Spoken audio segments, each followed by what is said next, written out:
Hello, Craig.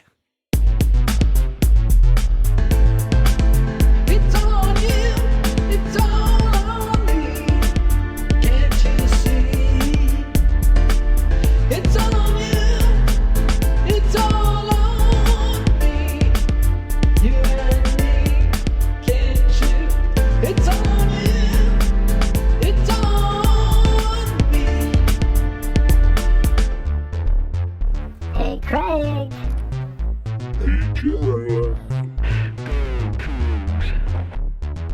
Right or wrong, we don't care. Win or lose, we don't care. We don't care. We don't care. We don't care. Hey Jeff, it's good to be back, but frankly, I haven't missed talking about this fucking dumpster fire Cougs sports that has been going on recently.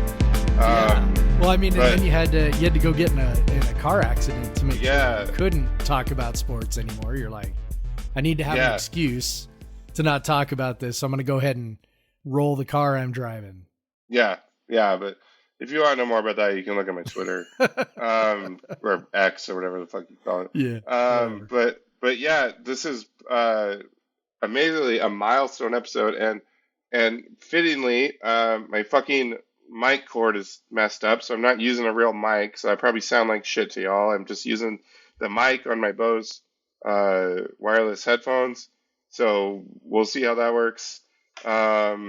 This is fittingly episode 200 of Podcast versus Everyone. Pretty fun. I'm Craig Powers. With me, as usual, is Jeff Newser.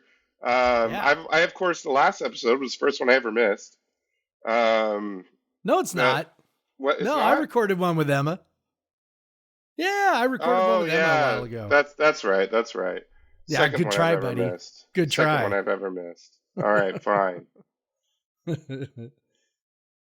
All right, fine. But yeah, I haven't really missed talking about Wazoo sports. Let's see. Just recap the last month since I've recorded. Let's see. WSU has lost the WSU football has lost all 4 games since I last recorded, and all in pretty depressing fashion. I will say that the women's volleyball team the women's basketball team won their exhibition game, but so that's neat. But the soccer team has gone through the softer part of their schedule with not quite as many wins as we would have hoped. The Colorado win was nice. At Arizona was nice, but drawing against Utah, Oregon State, and Oregon, teams that have not even close to sniffing NCAA tournament play, not really very good. To not get wins, a couple wins out of there, I think Washington's not going to give you much of a boost for NCAA tournament. They're sitting out in 59 RPI. I think it's fair to say they're not going to make it in. And then the volleyball team, who was just like wrecking shop, running over the world, has inexplicably lost 3 of 4 to, Oregon, Oregon's a little understandable. They're very good, but they had already beat them. Oregon State, not understandable. They blew a 2-0 lead against USC. Yeah, so this is that was a stunning one because they had just been rolling before that. So even volleyball, like our super team, our top 10 team, has had trouble, and they're playing, or what they do tonight. I didn't even look, or I've been kind of getting ready, packing for Pullman and shit. Yeah, they play tomorrow. They play Friday. Oh, that's right. They play at Stanford. That's right. Yes. So they play at Stanford tomorrow, which that's going to be tough. But Stanford or today, has depending on when you're listening to We're it. listening to it. So yeah, they've got a tough stretch. I mean, obviously they're still going to be in the tournament, but not. They're kind of, their seed is taking a hit. But Jeff, all this going on, like, it's just so weird. Like, sports that were just doing so well early in the season are, because even soccer in a 1-0 loss against Stanford earlier looked really good. You know, Yeah. and they were ranked earlier in the year. They were playing really well. They faltered. Volleyball's faltered. Football's massively fallen off a cliff. We talked about earlier this season how football was basically playing their schedule at like a top five team playing it, and now they lost. They're playing it as like a top like a number 80 team, you know, 100 team. Right? You go down and lose to Arizona State and really not have much of a chance in that game, to be honest. And to just get absolutely trounced by Arizona, who is a solid team, but still, this is a team that their last 3 trips to Pullman before this were just absolute blowouts in WSU's favor, and then they come and just destroy. You know, 4 trips to Pullman, I should say. And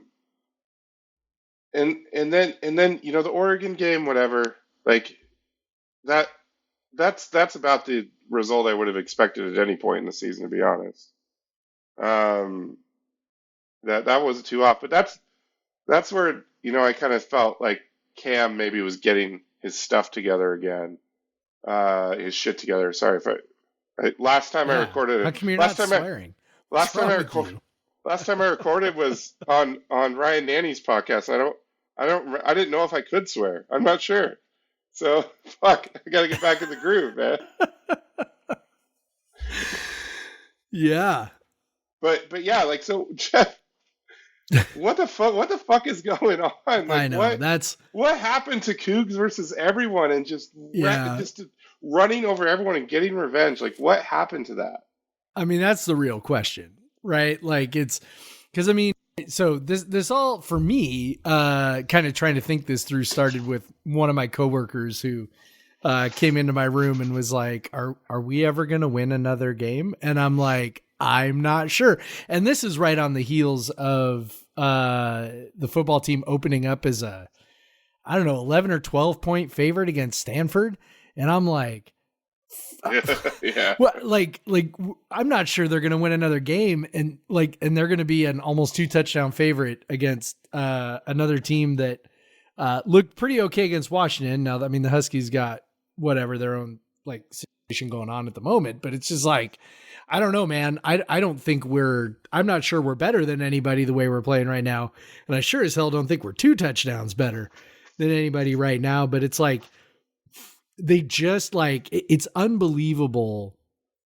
Like that this is the same team.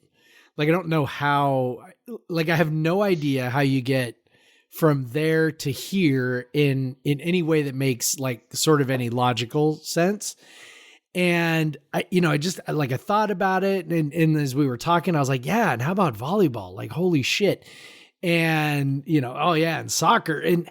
And then like my mind kind of started working a little bit of overtime on it. And I just started thinking like, well, I mean, maybe it's just some really big coincidence that they all, you know, started playing like shit at the same time. I guess soccer had issues a little bit before that, that were, you know, injury driven mostly, but football and volleyball in particular, it was just like what are we doing here? What do we got going on here?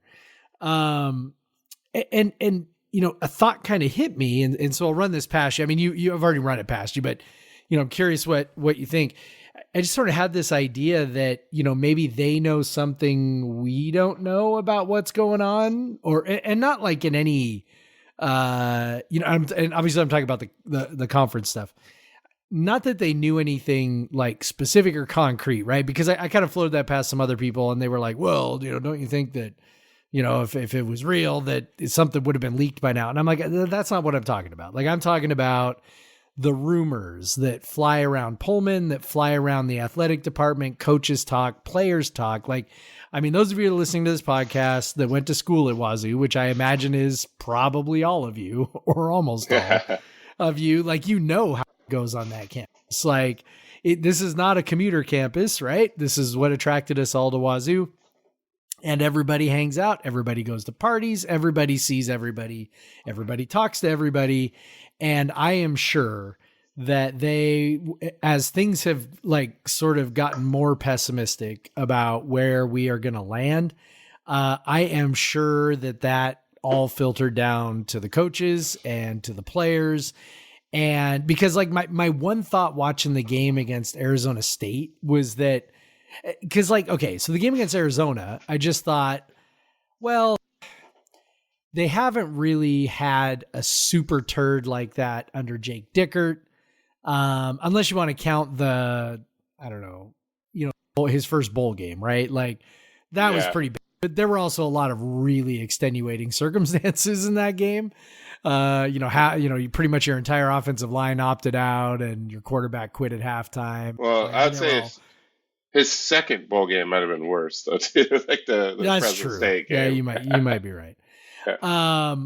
But to like have just like one thing about Dickert that we all, I think, had sort of admired is that, no matter what, he seemed to have the team ready to play. I mean, maybe they didn't win, but he seemed to have the team ready to play. And then like that game against Arizona, I was like, well, most college teams have one like that, even maybe not quite that bad, but like, where they just don't show up and they play against a team that's really, you mentioned that, we've sort of routinely kicked the crap out of Arizona. I'm sure they did not forget that. And I'm sure that was part of what went into the game. Right. So, not a shocker that, that Arizona would be super motivated. Not a shocker that, after that absolute, sort of fight to the death against UCLA the week before, they might be flat, right? Okay. So in a vacuum, you go, okay, there's maybe an explanation for that. A little concerning, but also like, I mean, this shit happens. But then like, okay, they come back, they play against Oregon. They're pretty good. And then Arizona State happens and it was so bad. And I just like when you start putting it sort of all together, when you look at UCLA and then Arizona and then the way they sort of fell apart in the second half against Oregon and then just totally like, just again, being completely outplayed by Arizona State. Like the thought that I just had is something is wrong.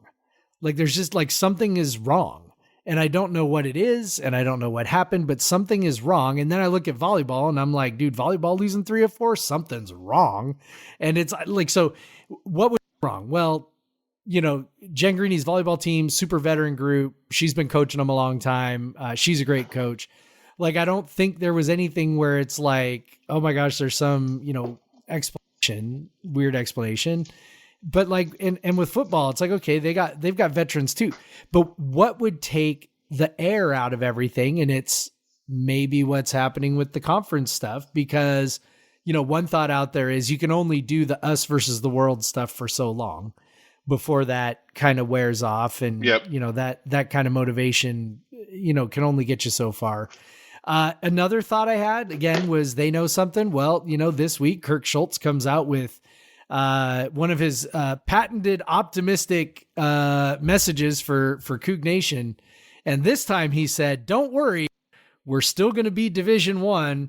And please, please, please, pretty please with sugar on top, please keep coming to games. Was not the most inspiring message from a guy who tends to be extremely optimistic, even if he has to stretch the truth a little bit about what's actually going on. And so I'm kind of wondering if that sort of that pessimism, that, reality of what we're facing is sort of starting to like permeate its way through the entire athletic department in a way that is hard to quantify, but is also like, not, not making it. So do you buy the idea that like the sort of the, not the uncertainty of the situation? Cause I think it's not the uncertainty, cause it was uncertain at the beginning of the year. Like, do you buy the idea that they're settling in on the reality of the situation, which is there's not going to be a Pac-12. There's no Big 12 invitation coming.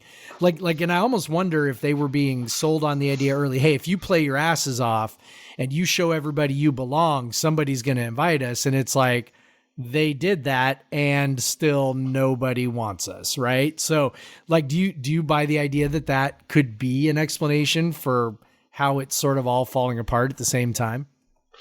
Yeah, it felt before the season that this could go one of two ways, and now it seems like it's gone both ways. Like the players came out and they were motivated by the conference stuff, and they started on really well in most sports, um and now and I think you're right. Like I honestly think that the players believed that there was a Big 12 invite coming, and I think that even the coaches probably told them that, and they told them that, don't worry, we're gonna still be Power Five, like but now it's like there's been enough written that that's just not gonna happen. Yep. WSU is not getting invited into the Big 12.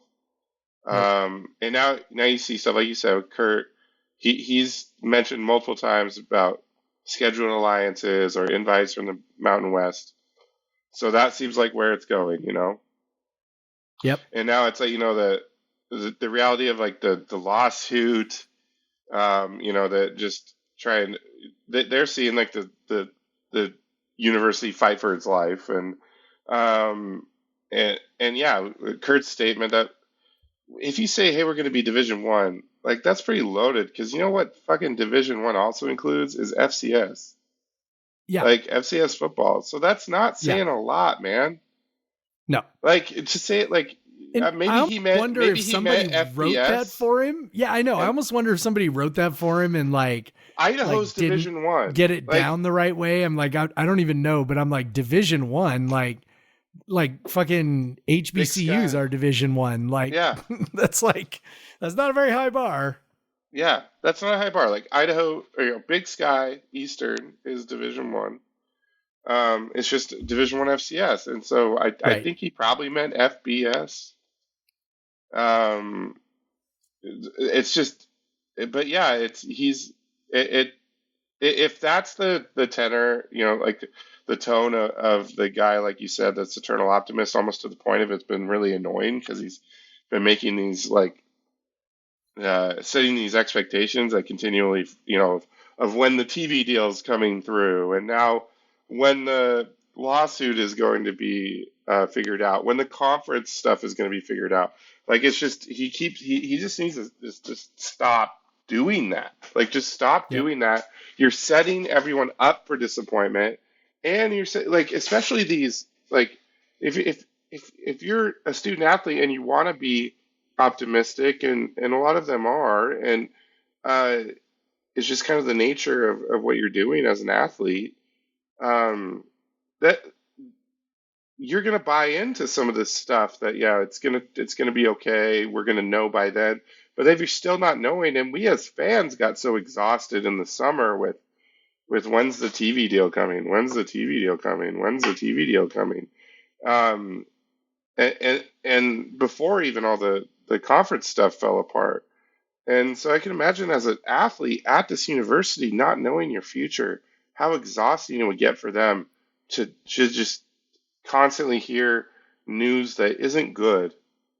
And so yeah, I think that it's not an outlandish theory to say like they just ran out of gas on the Cougs versus everyone stuff, and now the reality is setting in, and it's just like they're exhausted, and you can't keep up that level of intensity forever. I mean, no one does. Like NBA player, like the best basketball players in the world, take nights off all the time, because it's just like hard to do that Yeah. constantly. Like it's just it's difficult, and so yeah, um I want to say it's that, because like football, it hasn't really been, even in the volleyball team, not like big injuries. Um, the teams that football, based on how they played earlier in the year, they should be beating Arizona and Arizona State, and they should be, they were tight with UCLA, but honestly, like that pick six made it look a lot better. Yep. They they were tight with Oregon for a half, but maybe if they were playing at the level they played against Wisconsin, Wisconsin, Oregon State. Maybe it looks different. And then this Arizona State game is so frustrating because like the inability to stop the run from a team that literally could not fucking run for the last 2 years. Yeah, I mean that's the kind of stuff that makes you, and I always hate using this term, and because I think it's so just unbelievably insulting to the players. So I'm always super hesitant to use words like quit.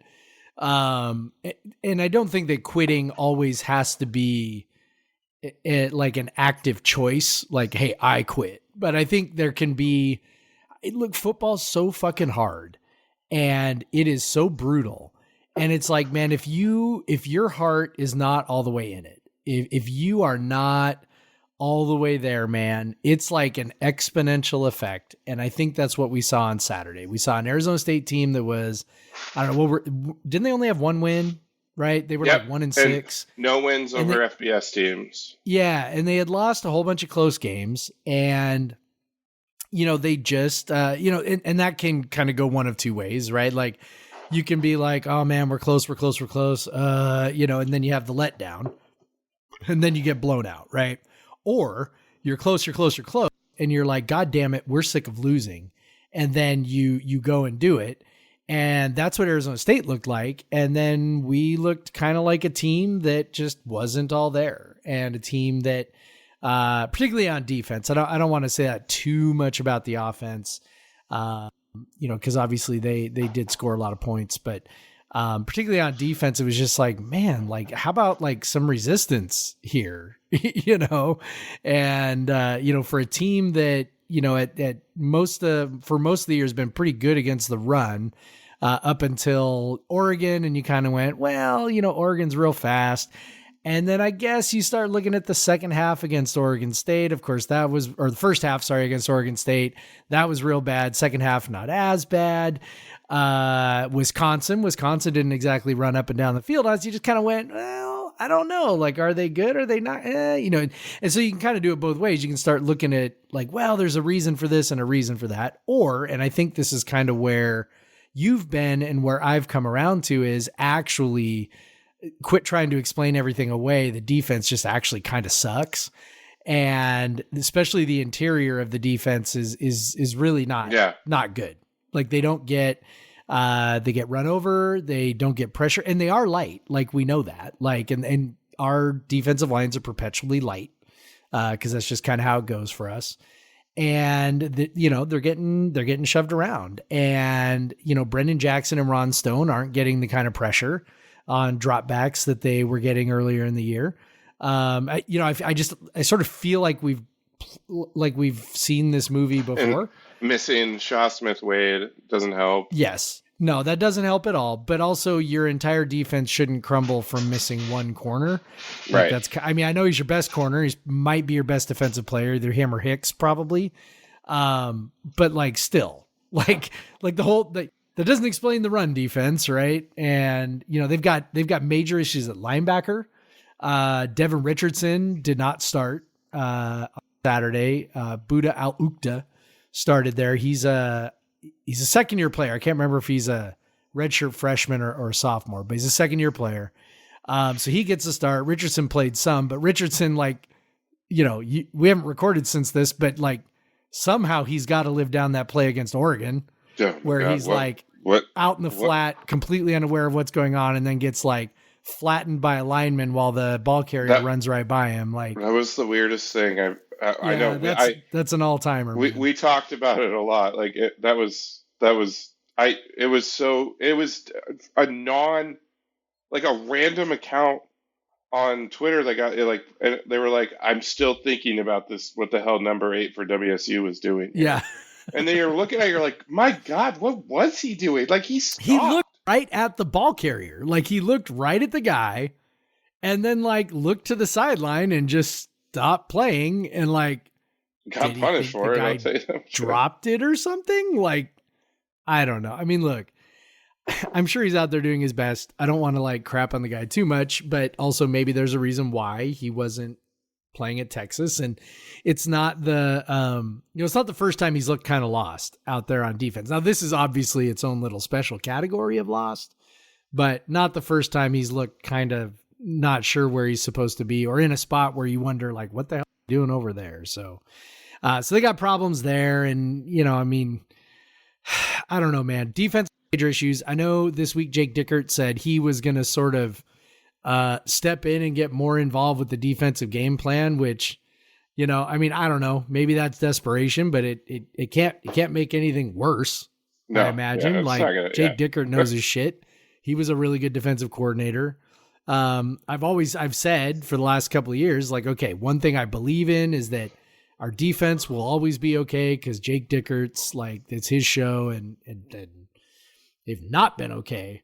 And Dickert obviously agrees they have not been okay. Like, do you think that's going to make a difference? No. A bit. Stanford's offense is not that good. So maybe that's what I'm saying though. It's like maybe a good week for him to jump in. You're playing take the reins a little bit. Cal's offense is pretty good. Next week after that, Colorado's offense is good. Washington's offense is good. They're playing some really fucking good offenses down the stretch. So you better get your shit together. Cal's offense is based around a really, really good running back. Yep. So you got there's some tough offenses coming. So maybe you had to do it at some point. And we talk a bit about Stanford.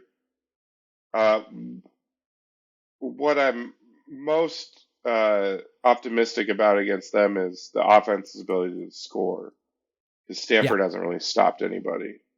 Yeah. And so I really hope that the offense could put up 45 points in this game, and then that'll be enough. that's really like I hope that the defense is not gonna is going to be better, because when they got run over by Arizona, you're like, okay, they're, like you said, they're exhausted from UCLA. Arizona's offense is pretty good, especially Fafita. Well, and we shouldn't discount Arizona is actually maybe good. Yeah, I think they probably are. They've had a shit ton of transfer the last 2 years, and you mentioned this, a lot of really high star transfer guys.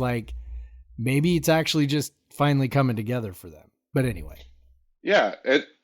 But now the offense against them was really disappointing. Arizona's deep. That's when the red flag went off for the offense. But I feel like Cam, whatever the hell was going on with him, he seems to just looked a lot better against Oregon and Arizona State.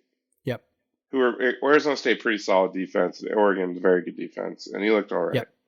And so I think he could punish a bad Stanford defense, but it's the WSU defense that really needs, because 27 points probably should have been enough against Arizona State. Should have been, but definitely should have been. But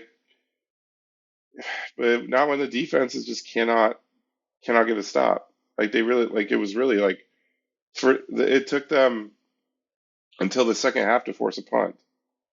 Yep. It was, and the only time they got a stop was a missed field goal. Yeah. We were watching the game at Flat Stick, me and Sarah, and then Emma and her parents. And then there, of course, were a lot of other Cougs around, and it was there were a lot of very mocking cheers, "Hey, we got it, we're back," and we're all high-fiving each other, and it's fuck, it's are we going to get another stop? I don't know. It doesn't matter how many points we score. The defense probably going to let them score anyway. So yeah, it was not an inspiring performance. To your point, by the way, Stanford has allowed 42, 43, 42, and 42 points the last 4 weeks. So yeah, whatever that's worth. I will say I'll give one little bit to that absolute bullshit that happened at the end of this first half against Arizona State. Yes. Oh my God. Maybe the game turns out, I doubt it, but maybe that was like, those were pretty important 3 points. Yeah, I mean, that puts WSU, after Arizona State gets the ball second half and goes and scores, they're chasing a 2-score game the rest of the way. Yep. The rest of the way. Yeah.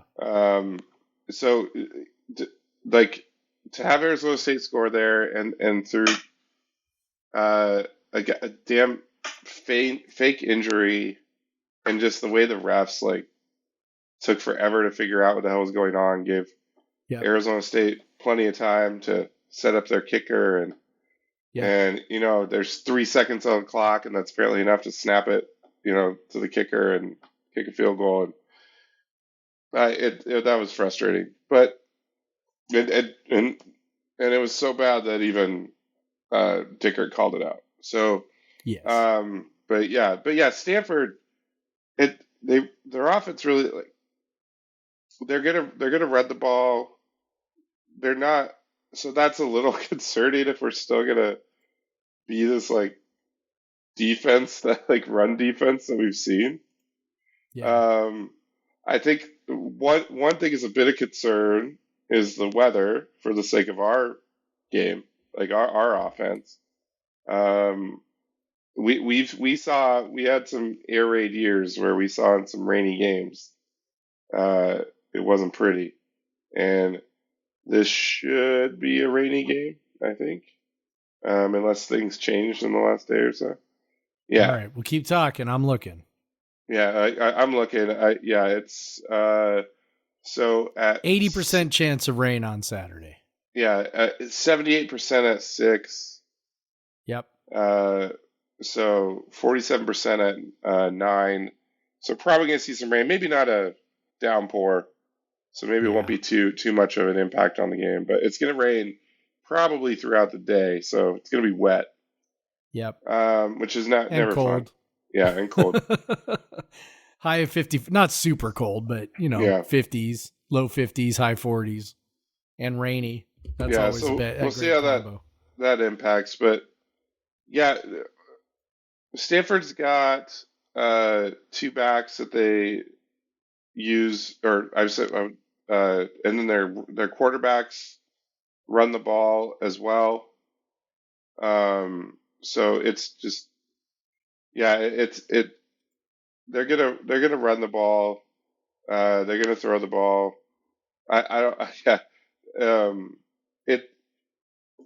know. I just don't know what to expect out of this team right now. Like, it's hard. Like, I think the offense is gonna put up some points, but the defense, I just don't know. Like, they just, the thing that gets you is it's not that you don't sit here and go, well, if Stanford does this and Stanford does that, we're really screwed. Right. Like when you played Oregon, it was like, okay, so we're going to try and do this. We're going to try and do that. But Oregon's got, this guy, that guy, that guy. And if they sort of figure it out, we're going to have a tough time stopping them. This is one of those games that was like last week where you're like, what happens is like entirely up to us, more or less. And it's like, who knows what team we're going to get. Yeah. So yeah, it's like we're at this point. I think last year it was the same thing in October. They had this 3-game stretch where they looked terrible, and we were at this point when we couldn't see them winning another game, and so I'm hoping that then they turned it around and they started playing really well. So I'm hoping that they turn it around again and they start playing really well. Because this would be really depressing if they end up missing a bowl game in the season where they started 4-0 with 2 wins over Wisconsin and Oregon State. Like, that would be real frustrating. Yeah, on a season where you peak at number 13 in the AP poll. Yeah, exactly. And then somehow miss out on a bowl game. I mean, look, the 3 of the last 4 are very winnable. Yep.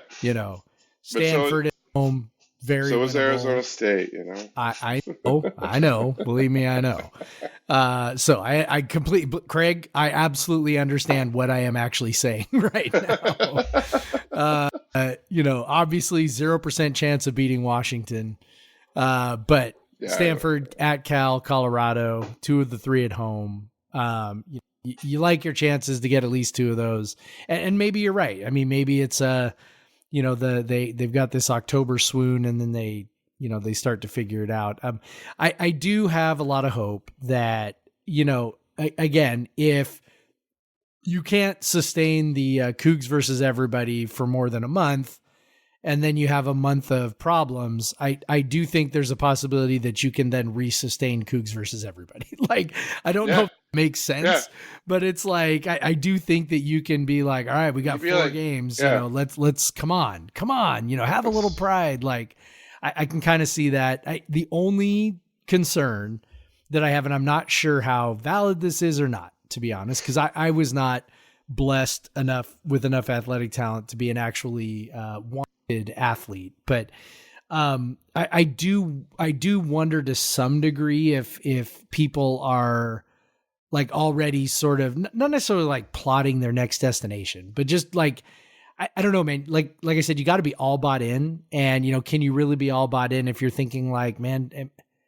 am I even going to be here next year? Do I want to be here next year? I love Pullman, but my goals are this, and this. I want to play at the highest level. I mean, that's been a thing that we've relied on as a recruiting tool forever, is the, hey, USC and UCLA don't want you, come to Pullman, kick their ass. Let's go. And so, but now it's like, these guys come here to play at the highest level, and they might play a couple of road games against upper tier teams, Power 5 teams. The rest is going to be the Mountain West.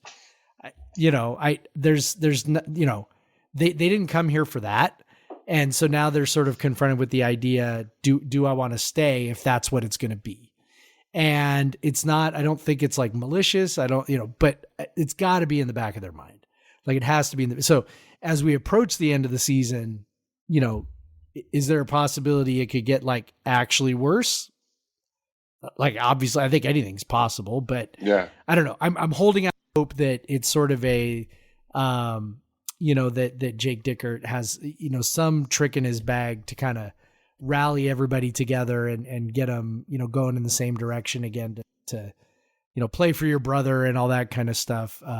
Even if guys aren't really sure what they're going to do. Yeah. And hopefully, Jake getting his hand on the defense will help something. And I will say, there's one guy we quote his stats sometimes is Parker Lewis, Stats of War on X, Twitter, whatever. And he like has this joke that he always says, like, but it's like, real. It's like, don't get too excited about the don't get too excited about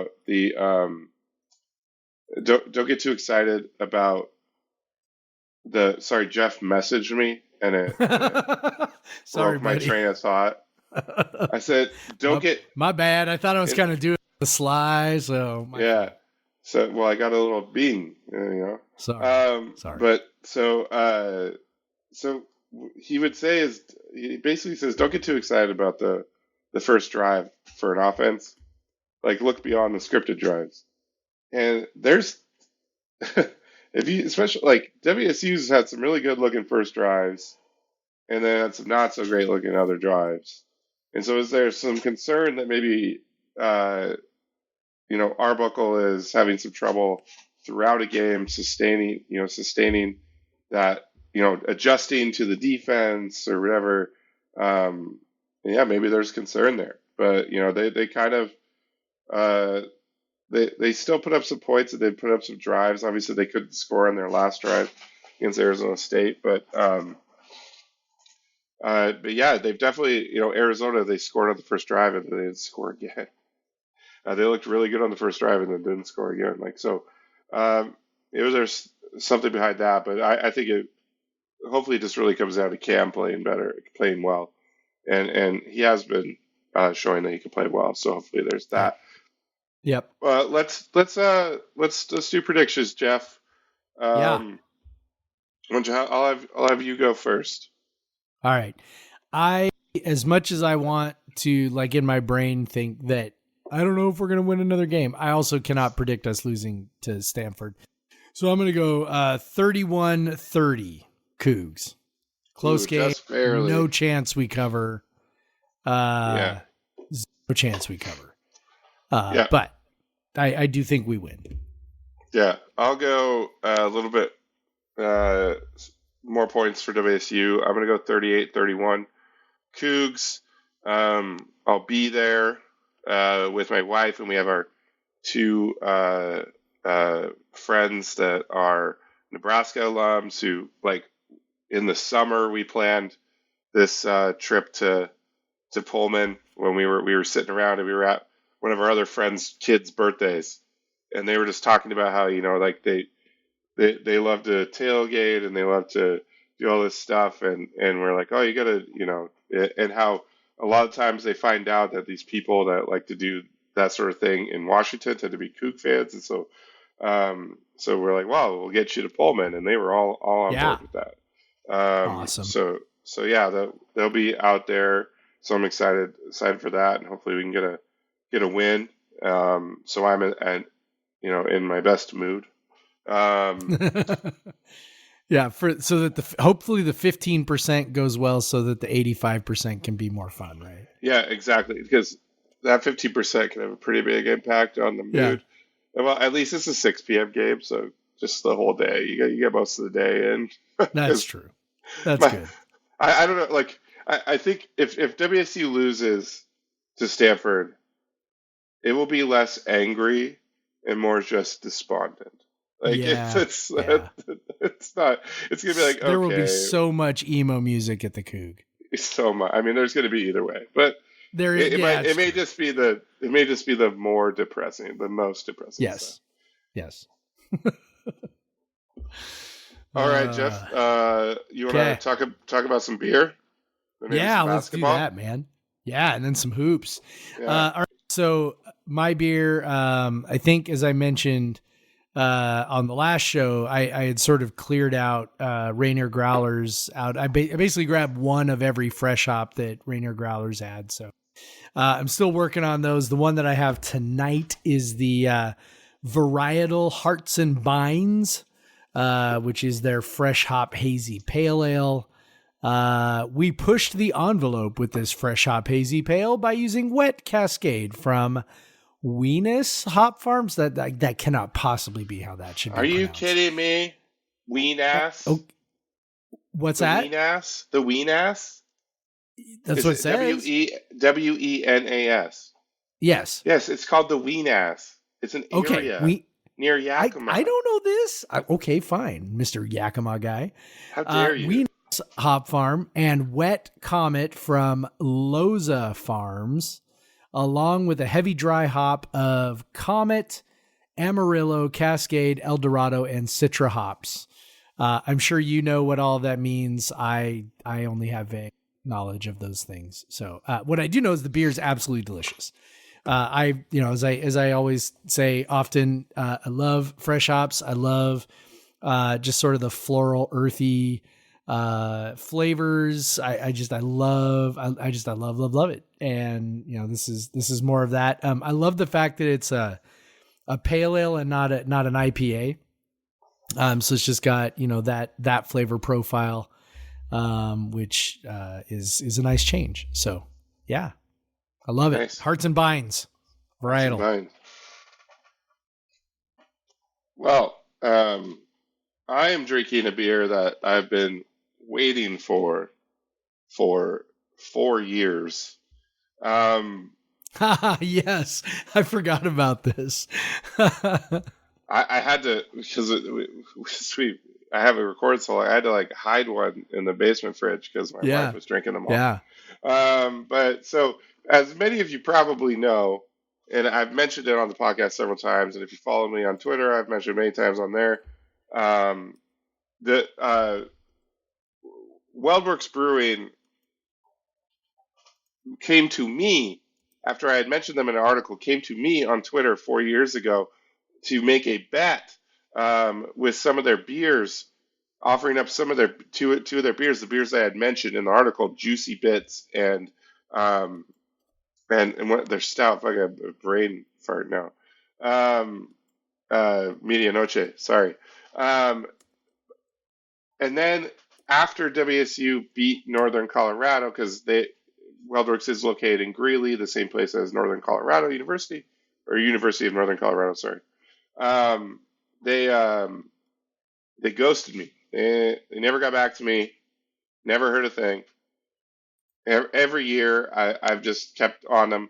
Finally, this year, before the Northern Colorado game, they actually responded to me.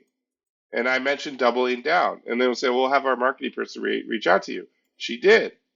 She said, okay, let's see. We'll see what happens at the game. I messaged her after. She's like, all right. Well, send me your address, whatever. Yeah, it took her a couple weeks, but finally shows up at my door. They did. They sent me not one, but 2 bottles of the barrel-aged Medianoche coconut version stout, which is delicious. I actually already had that in my cellar. So I just got more.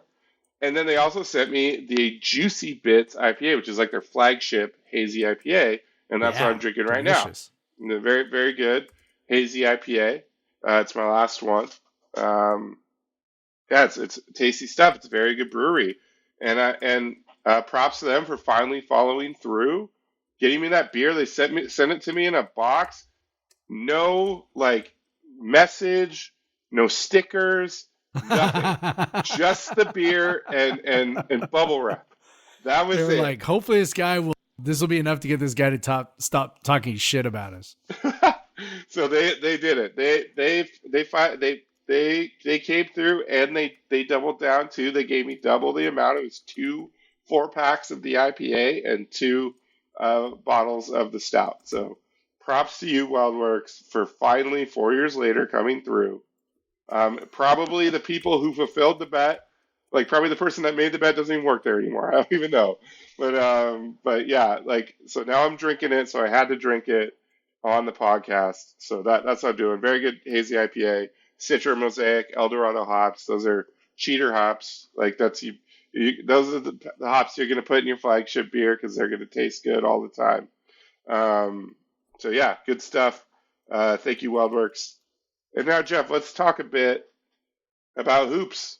Women have already played an exhibition game. Yep. Where they played a Division II team, I think, and that went how one would assume it would go. Although my sister was there and she was just sitting right down on the baseline, and she said at half they were about like 25 or something, but Cammie looked pissed. So yeah, well, good. So the standards are high. She's in mid-season form.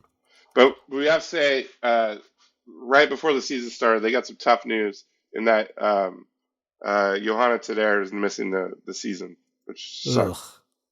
Sucks major. She's just been a mainstay. Yep. Defensive, really important and player. Great defensive player, great 3-point shooter. Streaky, but could just come out and bury a team. So that's something also to overcome. Players sometimes make, like in that last year, they make kind of a big jump. So I think there was also some hope there that like the consistency might, kind of sort of come together here. And anyway, not going to happen. But she had a repetitive use injury that just was not going to go away. So yeah, and it's just at some point you gotta shut it down. Now I will say they still have. I mean, with Yo, they were really stacked, but they are still very stacked roster. Yep. You're starting Tara Wallach, Charlize, Astera Tahina, Beyonce B, and Bella. That's a big lineup.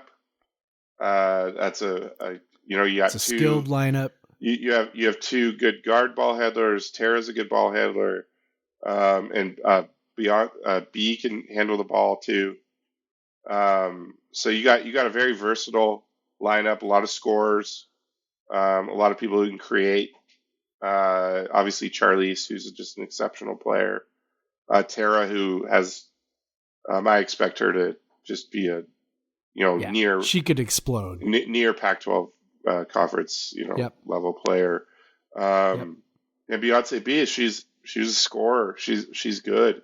And she can play the guard. She can play, kind of go between. She's 6'1". Having her and Tara, those 6'1", 6'2" players, that's how you can match up against some of the better teams. Like we talk about Stanford for years. We've had to guard their 6'2" guards with Yes. 5'7" guards. Like it's just always happens. So now, they have some size, and then they're hoping for some things from some of the other younger players and newcomers, and so. But their starting five is a good spot. Obviously, they just can't catch a break on the depth. They've just been fighting to have good depth for a long time, and of course they lose some of that depth with Yo going out. But yeah, they all shape it up to be a very good team. Obviously, picked fifth in the conference, which is very high for a WSU women's basketball team. I gotta be highest ever. Yeah, I gotta think so. I'd be shocked if they had ever been picked higher before. So yeah, and I mean when you win the conference tournament and you have 3 straight years to go into the tournament and you're returning almost everyone, that'll tend to happen. Yep. So yeah, that's a big deal. I expect them to be very good again, go to a tournament again. Really, I would be surprised to see like Charlize take a step forward. With the players she has surrounding her now, the amount of like people who can handle the ball and create other than her is a big deal. And that's something where it might take some of the load off of her, and also be able to punish teams for focusing so much on her. So that's a big deal. But yeah, let's touch on the men, who obviously had a terrible offseason. There's no way to sugarcoat it. You can't really sugarcoat that. Yeah. They went from, I think at one point on Bart Torvik's, when the roster was fully together, when no one had left yet on his preseason ranks, weren't they like 19th or something? It was something like that. They were top 25. So if they would have returned everyone, they're like, they're definitely a tournament team. Now, after all the roster turnover, they're sitting at 73. Yep. In his projections. Ken Palm has Ken Palm? I'm yes. so behind. What was he at? Where were they on Ken Palm? Sorry, let me look. Because I'm trying to remember. 84. It was something similar, yeah. 84. Yeah, not good. So yeah, that's as bad as it's been since Kyle's second year, I guess. Yep. In terms of projection. Yeah, now he does typically beat the projection, not last year though. But yeah, the roster is. They did beat the projection last year, by the way. They did? Yep. Started at 71, finished at 67. All right. Just got it in there. Yes. Way to go. They were well on track to beat it until losing to Eastern. Then it got a little dicey. Yeah, so. But anyway, we digress. Yeah, obviously I think we're not going to have the team's not going to have the athleticism that they've had in recent years. It's fair to say, or the size really. Yeah. Or the shooting. Definitely the shooting. Man, that was a really depressing stretch I went through right there. The thing that people should be prepared for is it's going to look really different. Yeah. Like if and I don't know, maybe prepared for is not the right word, but just like if you are a close follower of the team, this is going to be pretty different. Like, Kyle Smith's coaching chops are going to be sort of front and center. The strength of the team is going to be the front court, which might surprise people given, that the entire front court's new and maybe you don't kind of know how good they are. But, I can tell you that they are very high on the three guys that they brought in. Oscar Clough, who's an Australian who transferred from a JUCO. They really love him, his sort of his savvy and his ability to move the ball, and his post moves are good. And then the other one, Isaac Jones, transferring over from Idaho.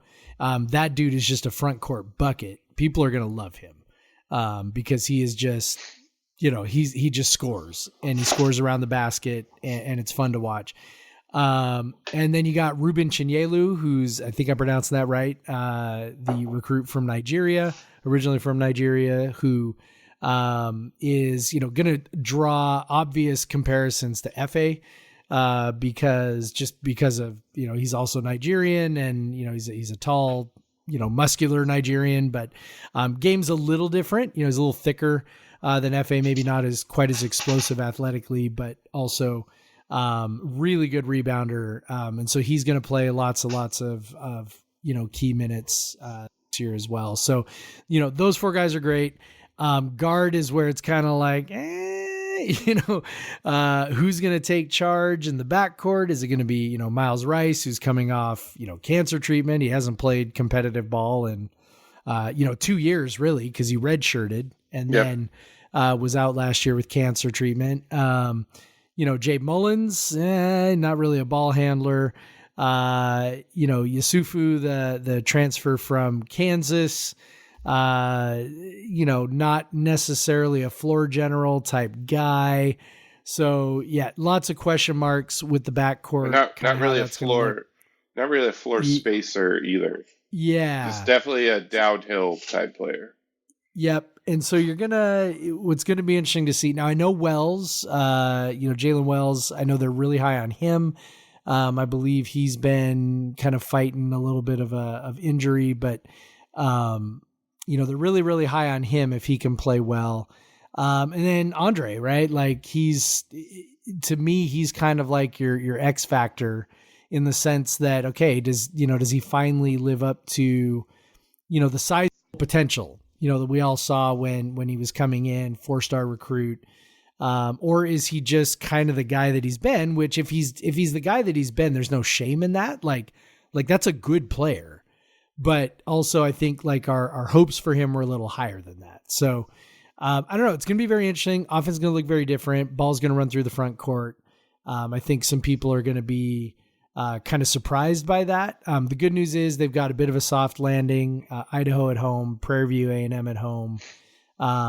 So I think that, we'll kind of get a chance to see them maybe try and, put some shit together before they head out for a tournament against Mississippi State, which is a very good team. So yeah, I think I'm very curious to see kind of how it all fits and the ways that they try to generate shots, because we've gotten so used to being very 3-point centric, very perimeter oriented, and this team I don't think is going to be that. Yeah, if you look at the shooters, you got Jabe and you got Andre, and Wells. We don't know how well Miles can shoot. Yeah, we don't know yet. Yeah, but it wasn't like years past. And if Wells plays, Wells is a shooter from 3. Yeah. So if he's healthy, he can shoot. Maybe Dylan, his shot comes around, because we know he could shoot. Like in high school, he hit every shot. Like, so last year was just like wide open shots he was missing over and over and over again. Like those guys, maybe those fall, or maybe he doesn't see the floor. I don't know. If they do fall, he will see the floor. I'll tell you that much. because we know they liked him. They tried to play him because he just works his ass off on defense. Yeah, But and he did contribute a lot defensively. yeah, So it's not like he was just a try hard guy. Like he was a really good Yeah. defender. Yeah. On ball, stay in front of guys, defender. very much just stay in front. Yeah, Got to score a little bit. Yeah, That's what's next. you can't go Can't 1 be of a zero. 6 from the floor every time. Was it 0 of Yep. 6, whatever. Yep. But yeah, so there's just this is a hard team to project, because there's just so many unknowns, and that always makes me lean towards projecting lower than Yes. higher, because honestly, in college basketball, a team with a lot of newbies, it takes a while to adjust. Yep. Like we see that with teams that get a bunch of big time transfers in now. Like they take a while to adjust, and they're better. Like you'll see it with UCLA this year. Like they have a bunch of talented players, but they have a whole bunch of new players, and they'll probably not be very good at the start of the year, and they'll probably be pretty fucking good at the end of the year. Yep. You see that with teams. Yep. Now we don't. They have have that put together. They've put together a pretty manageable schedule, though. Yeah. It's not nearly as the ambitious schedule as last year. or the year before. Yeah, like last year was. Yeah. I mean, so they play Mississippi State. I forget who else is in that tournament. We had aspirations last year. There, yeah. It's, but after that, it's you've got Northwestern Utah Tech. It's Northwestern or Rhode Island. Yeah, okay, so there you go. So it's not exactly world beaters there. Once that tournament's over, you come home. Utah Tech, Eastern Washington at home, Portland State, UC Riverside, Grambling, Santa Clara. Only Eastern Washington and Santa Clara are even top 200 teams. And then you've got Boise State up in Spokane for a for a kind of your last game before you head into conference season. So, and interestingly, the conference did away with the extra games this year, in December that they've been having. So we don't have to deal with that this year. But they still have 20. They still have 20 conference games. Yes, they don't start until December 29th. They're just 20 in a row now instead of those weird 2. Yep. So that's going to happen. So I think that, the schedule is set up pretty good to kind of look if this team is going to be something, if they do need some time to kind of just gel a little bit. I think the schedule does set up for them to do that. So really, if you're playing Mississippi State, they're 27 on KenPom. They're probably going to be a potential tournament team. Northwestern be a bubble tournament team maybe, although the Big Ten can just fuck some teams up sometimes. So if you somehow beat Mississippi State, you have another kind of like resume type game against Northwestern. But then after that, maybe the Boise State game. So this is not really a schedule of a team that's ambitious of going to an NCAA tournament. No. This is a schedule of a team that's trying to, knows they're going to have to figure some shit out and wants to try and build some confidence before they go into the meat grinder of conference schedule. And the conference is good this year. I'll say there's teams, but there's some good. It's good. Yeah, there's a lot of like big games. You have 2 against Arizona, you have 2 against USC, 1 against UCLA, and those are all good teams. Stanford's solid, Utah's solid, Colorado's solid, Washington's kind of at projected it to be around our level. And then you have Oregon State and Cal who are looking bad, but you never know. Like,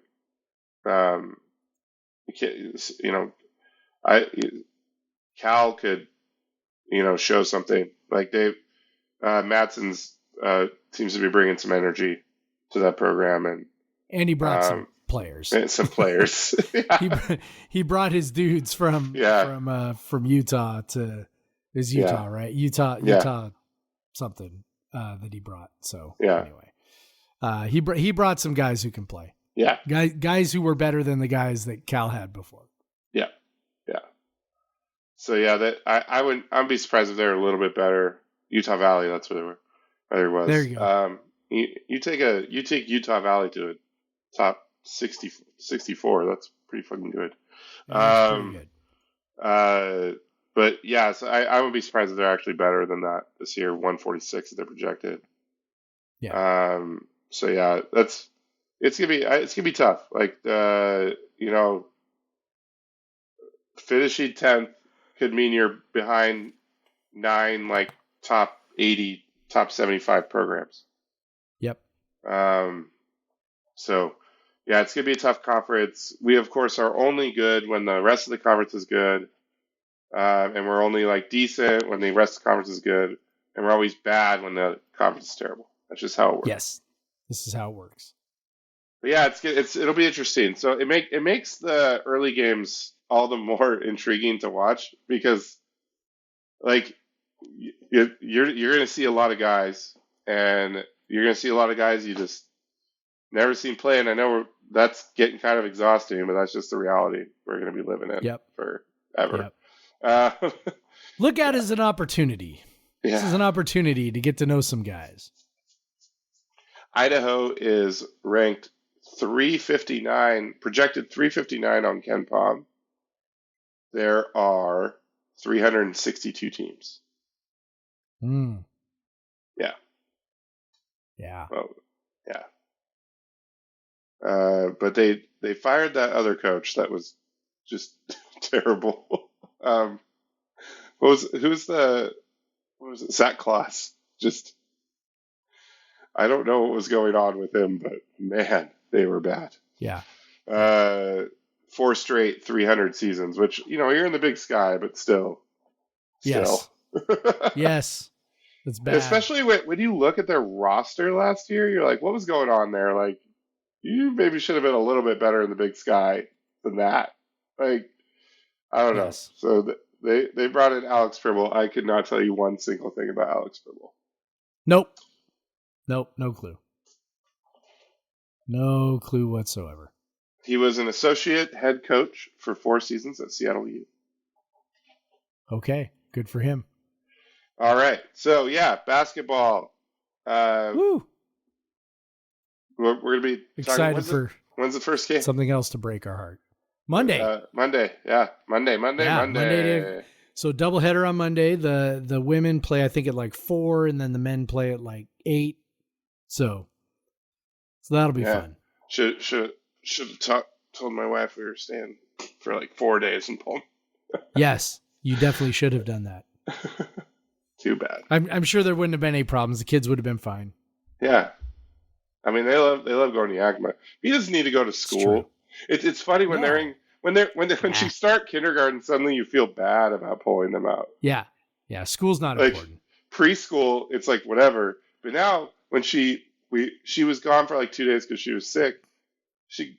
She came home with like all this like the work that they did in class, Man, this shit's for real now, Craig. I know. Like preschool is like, oh, she missed nap time and she missed like counting practice, or so I don't even know. She missed dance. Well, look, I hate to tell you, but that's time. mostly what she misses in kindergarten too. Even if they send a whole stack of stuff home. Dude, kindergarten, not right now. Don't let that teacher fool you, Craig. No, I have friends that have been in it, and like they don't teach it, like they don't use play that much anymore. We're a bunch of losers. Yeah, they're like, no, we're prepping to be school. So like this group that be included is having a really hard time adjusting. Well, of course they are, because they're kindergartners. Right? Yeah. No. Apparently, and sleeping. Apparently, exceptionally worse. No, they do. They have reading practice for like 2 hours a day, and then they have math. They have like math, and they have music, and they it's Bia's legit told us like it's hard. Like that sounds like a great way to get kids to hate school. Yes, she already is like, I don't really like school. I'm like, come on, dude. I didn't start hating school until I was like, And I was good at school, so probably later than They're other supposed to start people, hating but school when they get to me. Like that's when they're supposed to start hating school. yeah, maybe like mid like sixth grade you start hating school. Maybe. Because No. before that, like you're just you got recess and you're Yeah. like if all else fails, Whatever. you still got recess. Yep. Yeah. Well. She better Hang in fucking there, learn how to. She better learn how to read soon if they're putting her all like 2 hours a day reading. She can't read yet. You're like, read, goddammit. What's wrong with you, kid? Better start Yeah. reading. All right. Where do they Yeah. find us on the socials? You can find me at the Craig Powers on X. You can X. find me at Craig W Powers on other things, or Craig Powers on Blue Sky, whatever. I haven't sent a message. I haven't posted on Blue Sky in like 2 months.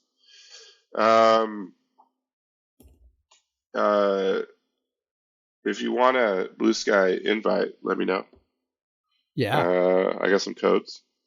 Maybe I'll post there. Maybe. Jeff is Pod versus Everyone X. What else, Jeff? News and, of Coug cour- on Blue Sky. and then of course the newsletter. Yep. Subscribe to the newsletter, podcastvseveryone.substack.com. Yep. All right. Well, I guess let's please win some sports games this weekend because Yes. I need it. I need it, guys. I'm going. Oh, I forgot to mention this. I'm going to the soccer game Friday night up in Seattle. So if anybody listens to this and you want to hang out, like I will be there cheering on the Cougs against those dastardly Huskies. Yep. Throw some dubs down. Yes. Oh, there will be dubs down. Even if we lose, there will be dubs down. Yep. Always dubs down. That's just a life philosophy. So with that, I'll say dubs down and go fucking Cougs, Jeff. Go fucking Cougs, Craig. Black Lives Matter. Black Lives Matter. Vaccinated. Get vaccinated. Unions. Support a union. Yeah. Is there anything else? Don't drive in Eastern Washington at night. Yeah, don't do that.